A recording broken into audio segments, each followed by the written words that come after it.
ഒരു BJP പ്രവർത്തകന്റെ തലച്ചോറിന്റെ വലിപ്പം അറിയണമെങ്കിൽ സോഷ്യൽ മീഡിയയിലുള്ള അവരുടെ പോസ്റ്റുകളും വാർത്തകളുടെ അടിയിലുള്ള അവരുടെ കമന്റുകളും വായിച്ചാൽ മാത്രം മതി. വിവേകം ലെവലേശമില്ലാത്ത, വിവരത്തിന്റെ കണിക പോലുമില്ലാത്ത, സംസ്കാരം തൊട്ടു തീണ്ടിയിട്ടില്ലാത്ത ഇത്രയും ആൾക്കാർ ഇന്ത്യയിലുണ്ടെന്ന് ജനങ്ങൾ തിരിച്ചറിഞ്ഞത് സോഷ്യൽ മീഡിയയുടെ വരവോടുകൂടിയാണ്. ഇവരുടെ ഇതേ വിവരദോഷവും സംസ്കാരശൂന്യതയും വിവേകരാഹിത്യവുമാണ് കങ്കണ റണൌട്ട് ഉൾപ്പെടെയുള്ള ഇവരുടെ നേതാക്കൾക്കുമുള്ളത്. രാജ്യത്തെ അന്നദാതാക്കളായ കർഷകർക്കെതിരെ വിഷം വമിച്ചുകൊണ്ടിരിക്കുകയായിരുന്നു കങ്കണ റണൌട്ടും വിവരം കെട്ട BJP കൂലികളും. അവരെ ഖാലിസ്ഥാനികളെന്നും രാജ്യദ്രോഹികളെന്നും തീവ്രവാദികളെന്നും എന്നും വേണ്ട വിളിക്കാത്ത ഒരു വാക്കുകളുമില്ല.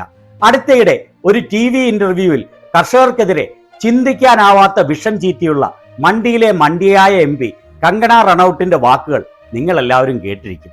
അവർ പറഞ്ഞത് ചുരുക്കി പറഞ്ഞാൽ ഇങ്ങനെയാണ്: ബംഗ്ലാദേശിൽ നടന്നതുപോലെ ഇന്ത്യയിൽ നടക്കാതിരുന്നത് ഇവിടെ ശക്തമായ ഒരു ഗവൺമെന്റ് ഉള്ളതിനാലാണ്.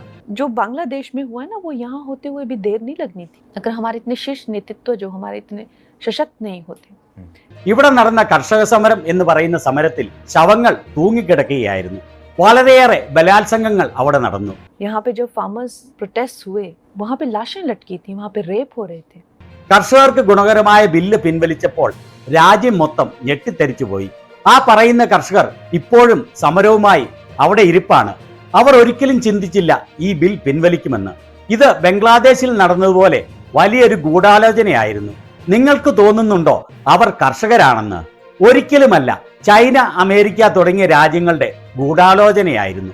ഇത്തരത്തിലുള്ള വിദേശ ശക്തികൾ രാജ്യത്തെ ഛിന്നഭിന്നമാക്കാൻ പ്രയത്നിച്ചുകൊണ്ടിരിക്കുകയാണ്. वो बड़ी लंबी प्लानिंग थी जैसे बांग्लादेश में हुई है. और आपको क्या लगता है किसानों, चाइना, अमेरिका, इस तरह की जो विदेशी जो शक्तियां हैं वो यहाँ काम कर रही हैं.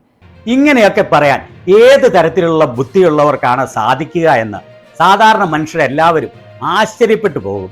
എന്നാൽ BJP എന്ന് പറയുന്ന ക്ലാനിലെ ആൾക്കാർക്ക് ഇതൊന്നും ഒരു പുത്തരിയല്ല. ഇത്തരത്തിലുള്ള ചിന്തിക്കാനാവാത്ത വിവേകശൂന്യതയാണ് അവരിൽ നിറയെ.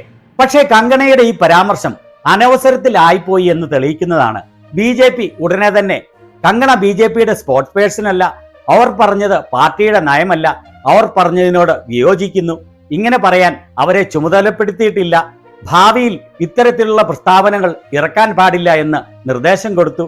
BJPയുടെ നയം എല്ലാവരോടുമൊപ്പം, എല്ലാവരുടെയും വികസനം, എല്ലാവരുടെയും വിശ്വാസം എന്നുള്ളതാണ് എന്നും പറഞ്ഞുകൊണ്ട് പത്രപ്രസ്താവന ഇറക്കിയത്.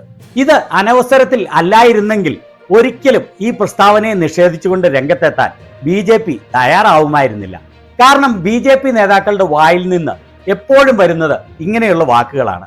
ഈ പത്രപ്രസ്താവനയിൽ ഇത് ആരാണ് ഇറക്കിയതെന്നോ ഒരു ഒപ്പോ പോലും ഇല്ലായിരുന്നു. അതിൽ നിന്ന് തന്നെ വ്യക്തമാണ് എത്ര ആത്മാർത്ഥമായിട്ടാണ് അവരുടെ ഈ പത്രപ്രസ്താവന എന്ന്. ഇവിടെ അനവസരം എന്താണെന്ന് വെച്ചാൽ ഹരിയാനയിലെ തെരഞ്ഞെടുപ്പ് ഉടനെ നടക്കാൻ പോവുകയാണ്. ഓൾറെഡി 25 സീറ്റിൽ താഴെ മാത്രം പ്രതീക്ഷിക്കുന്ന BJPക്ക് മണ്ടിയിലെ മണ്ടിയുടെ ഈ വാക്കുകൾ വലിയ തിരിച്ചടിയാവും എന്ന് കണ്ട് മാത്രമാണ് അവർ ഈ പത്രപ്രസ്താവന ഇറക്കിയതെന്ന് വളരെ വ്യക്തം. ഇതിനു മുൻപും ഇത്തരത്തിലുള്ള 100 കണക്കിന് പ്രസ്താവനകൾ നടത്തിയിട്ടുള്ള ഇവർക്ക് മത്സരിക്കാൻ സീറ്റ് നൽകിയതിൽ നിന്ന് തന്നെ വളരെ വ്യക്തമാണ് ഇവരുടെ വാക്കുകൾ BJPയുടെ സംസ്കാരത്തിന് യോജിച്ചതാണെന്നും ഇവരെ പോലെയുള്ളവരെയാണ് BJPക്ക് ആവശ്യമെന്നും. ഈ പത്രപ്രസ്താവനയിൽ 1% ആത്മാർത്ഥതയുണ്ടെങ്കിൽ അവരെ പാർട്ടിയിൽ നിന്ന് പുറത്താക്കാൻ BJP തയ്യാറാവുമോ?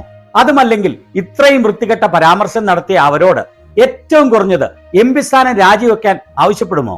അതും പോകട്ടെ, കർഷകരോട് പരസ്യമായി മാപ്പ് പറയണമെന്നെങ്കിലും നിർദ്ദേശിക്കുമോ? ഇവരുടെ ഈ വാക്കുകളെ ന്യായീകരിച്ചുകൊണ്ട് വളരെയേറെ BJPയുടെ വിവേകശൂന്യരാണ് സോഷ്യൽ മീഡിയയിലൂടെ രംഗത്തെത്തിയിരിക്കുന്നത്. അതിൽ ചില ആളുകളുടെ ഇവരെ പിന്തുണച്ചുകൊണ്ടുള്ള ട്വീറ്റുകൾ കണ്ടോളൂ.